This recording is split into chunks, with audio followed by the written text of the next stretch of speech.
안녕하세요. 방외과 원장 외과 전문의 방상일입니다. 오늘은 치질에 대해서 간단히 알아보도록 하겠습니다.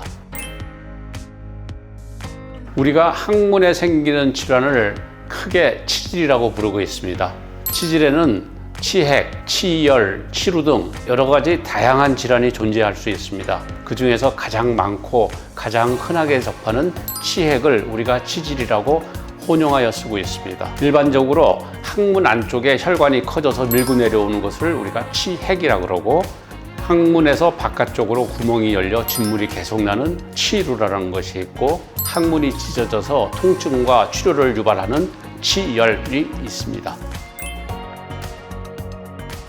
간혹 치질이 심한 분들은 냄새가 난다고 호소하기도 합니다. 치핵이 심하게 되면 바깥쪽으로 많은 덩어리와 주름이 형성되게 됩니다. 항문 안쪽에 있던 점막에서 진물이 바깥으로 흘러나와 대변과 섞여 주름 사이사이에 많이 끼게 되고, 이것이 썩으면서 고약한 냄새와 진물을 형성할 수 있습니다.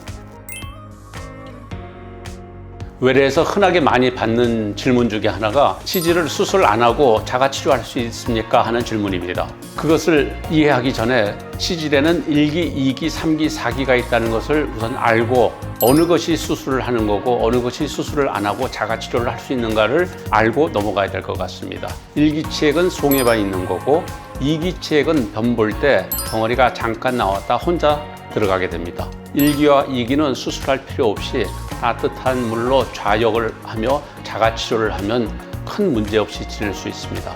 3기 치핵은 변을 볼 때 나왔다 밀어 넣어야 들어가고, 4기 치핵은 돌출되어서 밀어 넣어도 들어가지 않습니다.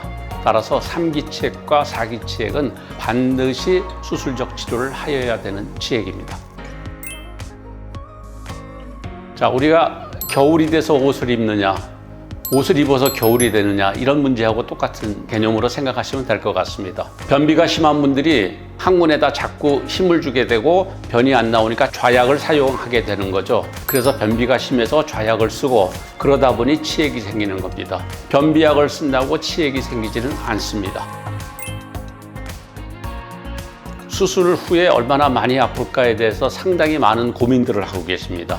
수술하는 방법이 여러 가지가 있습니다. 방외과에서 하는 수술법을 간단히 말씀해 드리겠습니다. 꼬리뼈 마취하에 치핵의 점막을 고주파칼로 열고 치핵 속에 있는 혈관만 깨끗하게 걷어줍니다. 점막과 혈관에는 큰 신경이 없기 때문에 크게 아프질 않습니다.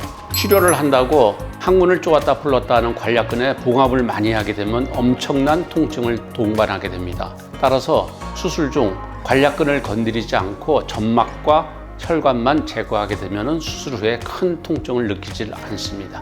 수술 후 무통 치료를 같이 병행하게 됩니다. 환자들이 느끼는 통증의 정도는 대변 후 불편하구나 정도이지 지옥을 맛봤다든가 이런 극심한 통증은 전혀 없습니다. 수술이 필요한 치질의 유형에 대해서 말씀드리겠습니다.